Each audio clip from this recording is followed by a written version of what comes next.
You are involved in the progressive movement. I know he writes a lot in many different magazines, and we'll name them off in just a minute. I should just say this is Walker Bragman. Can you tell the viewers a little bit about you, Walker, besides maybe the stuff that I said? Well, obviously I'm a print journalist. That's what I do. I write for the Daily Poster, which is David Sirota's newsletter. We are partnered with Jacobin because David is also an editor at large at Jacobin. Um, I and Occasionally we publish with the American Prospect and a number of other places. I started doing, I want to say, like, actual journalism, not just opinion, after, or sort of towards the end of the 2016 election cycle after the primaries, and haven't really looked back. Right. Yeah, I find that there's a lot of opinion stuff out there, but the if you really want to hit them, you gotta dig, and you gotta find the news. A lot of news is coming out right now about QAnon. And for the viewers that don't know what QAnon is, can you go into what they are and what their objectives are? And are they really dangerous in general? Whew. Well, look, I want to say this, that any conspiracy theory can be dangerous given enough time and I guess gasoline poured on it. And so I'm not going to say that QAnon is not dangerous if you're telling people that there's an international cabal of pedophiles, that Donald Trump is the only thing standing between us and domination by this cabal of pedophiles. Yeah, that's probably not a conspiracy theory that if you are wholly invested in it, that you probably can go about your life and just sort of accept it, because it obviously, if it were true, it would be very terrible. But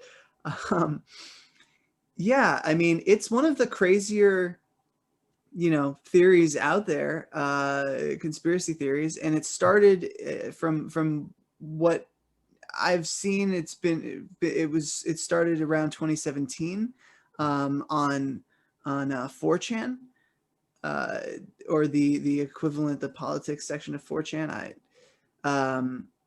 And yeah, it's just sort of proliferated from there. People believe that there's this anonymous leaker who's providing them this information. So it's like a puzzle. It engages people who are who dedicate their time deciphering these messages. There's no basis for any of it. I think that is obviously something that needs to be said. But yeah, I mean, and now a bunch of social media platforms are sort of getting together and being like, okay, maybe we shouldn't host this stuff.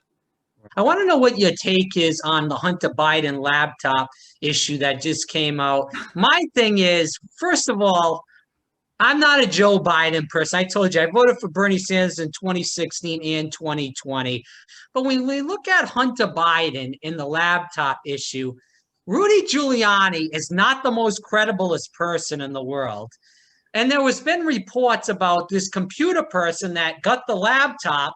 So he doesn't know who he got the laptop from. He got it back in 2015. So this is 5 years ago that this is coming out. I was told that this person is like half blind, and we're depending on somebody that's half blind. And we look at the email and some of the words are misspelled in the email. I mean, come on, man. So I think that this story, I think there's two things. One is that, yeah, obviously the sourcing is problematic. Right. But two, and I think maybe the sort of the bigger point for me is that whenever stories like this come out, there's always a rush to condemn the source and not look at the substance. This happened with the WikiLeaks emails, and it's every time it's discredit the source, ignore the content, and the content does matter. Now, that said, I'm actually pretty appalled by the proliferation of the photos of Hunter Biden, being fucked up on whatever he's fucked up on. Like, obviously the guy is an addict, and that's an illness.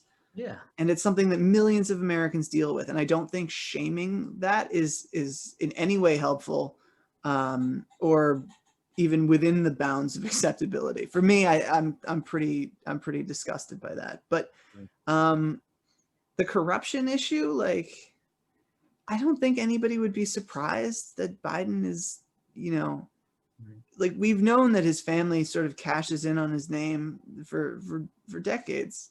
Like, this is just, it's nothing new. I mean, this is the kind of corruption that exists in DC, like run of the mill. It is nothing compared to what Trump is doing. Yeah. Right.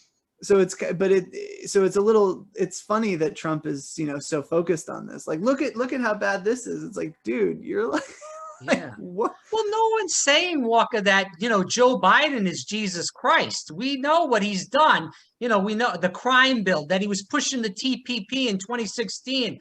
What he did as far as deregulation. There's tons of things we can talk about Joe Biden. No one's saying that he's God's gift to the world. We're saying that, like you said, Trump's done way worse stuff, and you're going to believe sourcing from Rudy Giuliani? I mean, come on, man. It's a joke. I will say that the Biden campaign could answer one way or another whether the content of the emails is correct. And that is something that they haven't done. And I think that is something that is quite telling. Yeah. But, if they were to simply deny the content, then, I think then I would focus more on the sourcing. But the fact that they haven't, this is not, I'll be honest with you, this is not a story I care too much about, because like, I know who Joe Biden is. I did so much work exposing his record during the primary. Like, I'm more concerned about the things that I found than this, like his support for the balanced budget amendment, and wanting to, cut Social Security and Medicaid and Medicare. That to me is a bigger issue. Again, not one that Trump really has any ground to stand on, but yeah.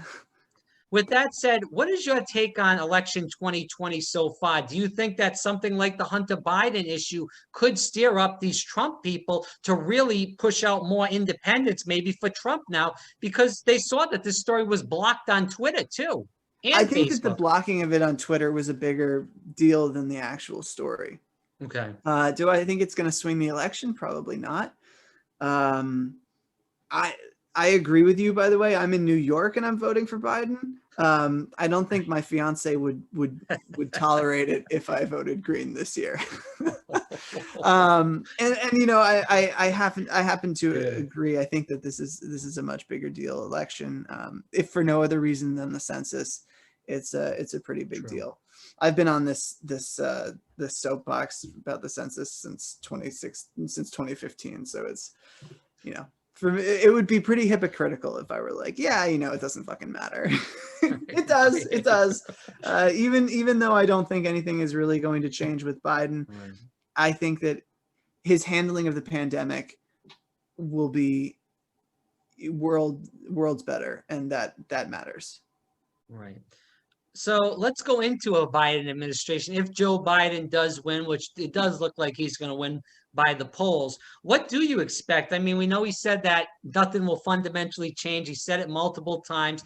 So what do you expect from a Biden administration if he wins, Walker? That's tough, because everything comes down to personnel, who he brings into his administration, and we don't really know that yet. I don't expect him to try to ram through cuts to social programs, at least immediately. I think that with the progressives in the House, new progressives in the House, and Sanders with new roles in the Senate, I think that will be quite difficult. So that might allay some viewers' concerns. What about the public option? That's the big concern.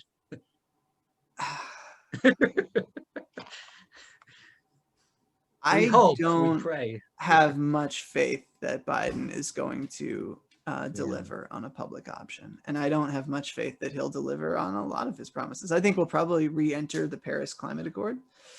That's easy. Yeah, it's easy. We'll probably pursue the Iran deal, restoring the Iran deal, probably succeed. Those are two things. He may lift the tariffs on China. That's three things that he'll say he did. And what I expect to happen is that he'll do the easy things, and then say, we had a lot of ground to build back, and this is sort of how Democrats have operated for years. Like the Republicans will make drastic changes, and Democrats will come back about 75% of the way, and they'll be like, "We did it," and the Republicans will still have that 25% progress or regression to build on. He'll probably try to undo the Trump tax cuts. He'll probably maintain some of them, which I don't think is great. And I do think that he'll probably argue that we do have budgetary constraints, and we can't do certain things because of those budgetary constraints, and that'll probably include stuff like healthcare and maybe some of his climate plan. I don't have much faith in Biden. I'll say this again. I really don't. If not for COVID, I think this would be a landslide against Biden, but because Trump has just continuously like revealed himself as a complete disaster, I think that Biden could handily win this election. Are you worried that with Biden winning 4 years later, we could get Trump 2.0, whether it's Tom Cotton, whether it's Ted Cruz, it could be anybody, somebody that we don't even know about. Yeah. Are you worried about that? Yeah. Yeah. It's scary. I know there was a little pause there, but it's scary, man. I'm scared to death about this. And we saw what Trump could do. Just imagine somebody that's more intelligent, that knows the Senate, that knows the House, that what they could get done if they get in power. It could be extremely terrible for this country in general. Yeah. I mean, look, Trump changed things for the Republican Party in 2016. Whether he'd won or lost, I think the party of Paul Ryan was over. And not that the party of Paul Ryan was some high, bar, but I think Trump has awakened a right-wing populist element, which he turned his back on as president. Right. Which is why, look, if Trump still had Bannon in his administration, Steve Bannon, Democrats would be in a lot of trouble.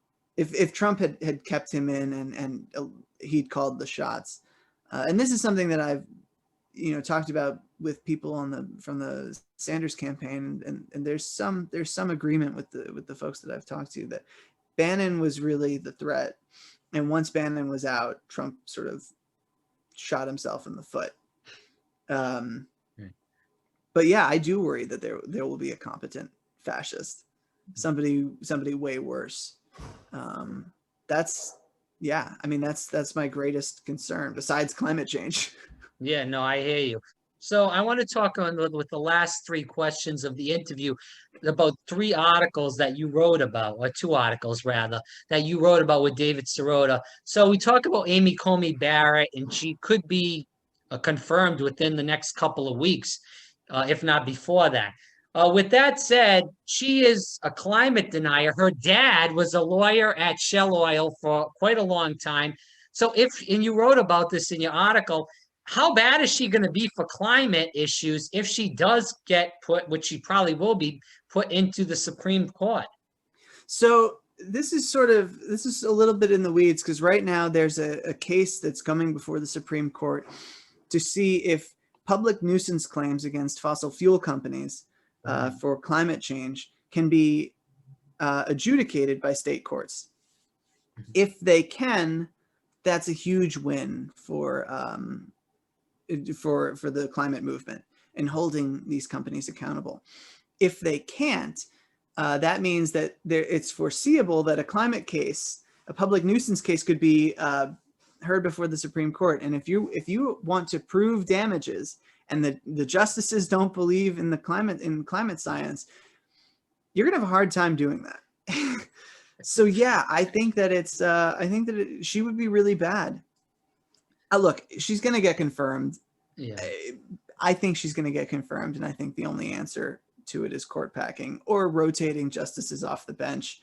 But is this an issue because of the Democratic weakness Walker, that they're not going to use any kind of procedural movements to try to keep delaying this? I mean, I know. Go ahead. Sorry. And I just, sorry to interrupt. No, go ahead. I don't think they could. I don't think the Democrats can really stop the Senate from acting. They don't have the votes. Yeah. They could use their leverage with the House. They could, they could pull out as many procedural tricks as they can muster. Really, I think the ultimate one is shutting down the government and saying we're not going to do anything until X, Y, or Z happens. You move on aid or whatever. If I were it's a tough position to be in. I don't envy the position Nancy Pelosi is in, and I am a big critic of hers, but it's not an easy, like there's no easy solution here. Millions of Americans need aid now, and it's only going to get worse, and people are only going to get more desperate, and that's only going to fuel more tension. At the same time, the Republicans are moving on a Supreme Court confirmation. And, there's like, what are you going to do? You're going to say, we're not going to let you do any aid. And then Trump and McConnell will go, well, they're holding up aid. And the Democrats have to make the case to people that we're holding up aid because they moved on a Supreme Court nominee instead of moving on aid. And it doesn't, it's not, the messaging battle is a difficult one, especially because I don't think the Democrats have a lot of goodwill in terms of people believing that they are genuinely fighting for them. I think a lot of people in this country, or at least the ones who will decide the election, feel that the Democrats are better than Trump, but they, are also a fucked up party. Hypothetically, though, if the Democrats win the Senate with Mark Kelly getting in Arizona, and Martha McSally was appointed that seat, because of Mitch McConnell put her in there. And then if the Democrats do win the seat in Georgia, which Johnny Isaacson got, retired in, that's 2 more votes. If they keep Susan Collins and also Lisa Murkowski, that makes it a 50-50, correct? I know Pence would probably break the tie, probably. Yeah, I think so. But even in that event, I think she's getting on the court. Yeah, it's unfortunate, but I think she's getting on the court. And at that point, look, Democrats are going to have to pack the court. They're going to have to implement a system where you rotate justices off every few years. I don't think Joe Biden has the balls to do that. I'm sorry. I don't know one way or another. I have very little faith. But he's been so close with Republicans, and he's so weak to get anything done. I take it as a positive sign that he hasn't committed one way or another.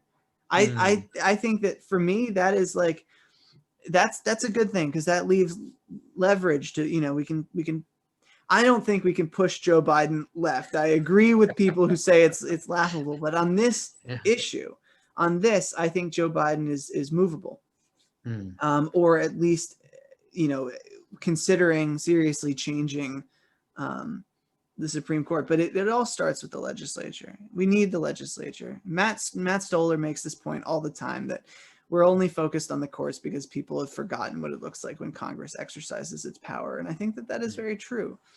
As somebody with a law degree, I think that the courts are, a reactive branch is never going to be the agent of change that the active branch is. But there's another problem, though, with Amy Coney Barrett, that she was on the Bush legal team in 2000 with the Bush v. Gore decision. And we know that there's probably going to be some issues with all the mail-in ballots coming in this election. If this ever gets to the Supreme Court, Joe Biden's dead in the water, because these people, first of all, it'd be 6-3. And then Amy Coney Barrett, she served on that. A lot of these other Republican justices, Clarence Thomas, they've been in that seat throughout this Bush v. Gore issue in 2000. They know how it's going to end up. Are you worried about that?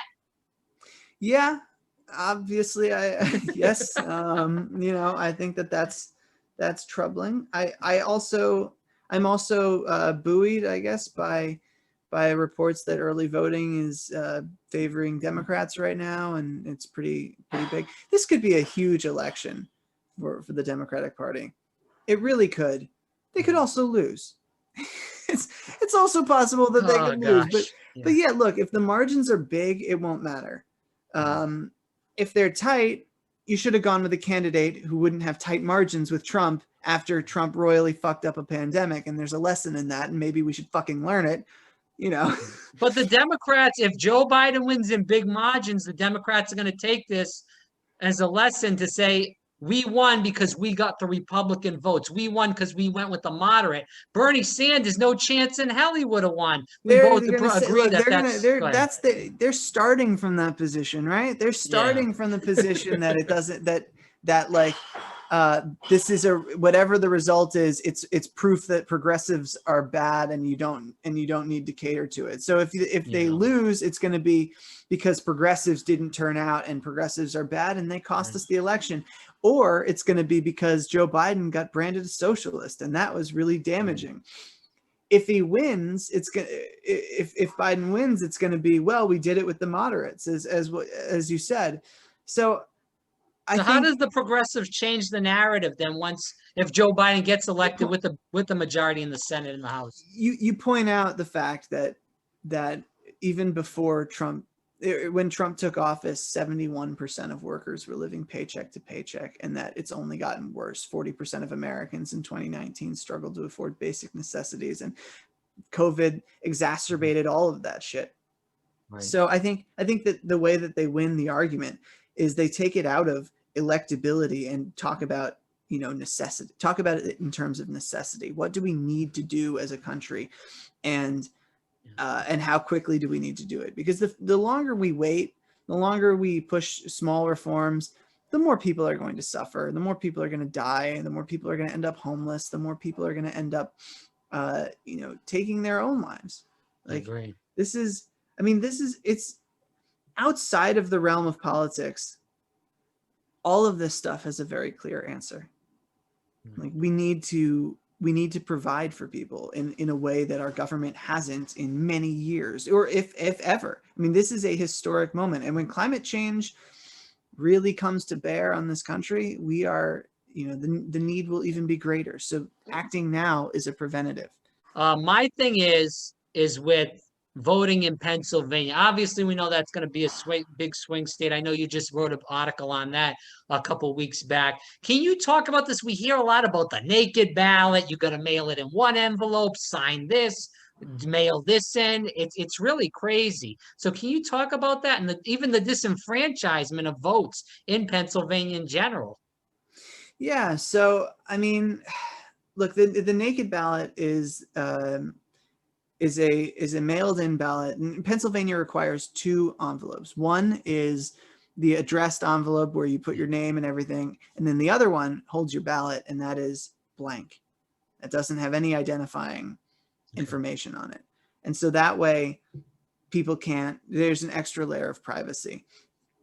And look, I'm sure we're going to see as much fuckery as you could possibly imagine. That's what I'll say. In all of these swing states, you're going to see as much fuckery as they can muster. Democrats are going to be pushing for obviously more relaxed rules and expanded voter access for mailed-in ballots, because there's a pandemic going on, and that's the responsible thing to do. The Republicans are going to be trying to hold it as close to what the actual law is and say, no, we can't extend it because this is the law. And so I think this is what we're seeing in Pennsylvania. And I think the Republicans know that if there's a major turnout in this election, it will not favor them. The demographics have been against the Republican Party for as long as I've been a voter. So, and yet somehow they keep winning. Yeah, no, I hear you. But I think mainly as far as, Republicans keep winning because Democrats put up shitty candidates. They put up shitty candidates. Yeah. Not going to argue with that. I definitely agree. There is a trend. Yeah. And who knows? Look, it might get better. Biden may turn out to be more liberal than the left is willing to give him credit for, and that might open the doors for a genuinely progressive candidate to be like, look, we did more than the Affordable Care Act. We actually did some. If he gets the public option through, it will be huge. Yeah, That'd be great. At least it's a start. It's a start. And then it's like, look, we have this program. We want to make it more robust. How hard is that? That's not difficult. But And the problem is, Walker, and Bernie says this all the time, and Obama made the mistake too, is that you say you're for Medicare for all. You go to the Congress that's saying that I'm for Medicare for all. That's the stopping point. Then if you have to work your way back, then you work it back to the public option. And Joe Biden already went to the public option. So if he has to walk it back, it'll be Medicaid to expansion. It'll be Medicaid expansion nationally or whatever. Yeah. And it'll be, and they'll argue that this is great because it insured so many more people, and yet people will still not be able to afford their health care, and people will still be rationing and dying. And yeah, I know. Look, I agree. Yeah. It's bad. It's bad. It's bad. Look, it's bad, but it could be a lot worse. If Trump wins, it'll be a lot worse. Right. Because he has no reason to be accountable to anybody at that point. And Walker Bragman on the program. Walker, thanks so much for coming on the program. Can you tell people where they can find more about you one more time, please? So you can follow me on Twitter. It's at Walker Bragman. And you can read my work in the Daily Poster or Jacobin Magazine. Thanks, Walker, so much. Appreciate your time. Thanks for having me.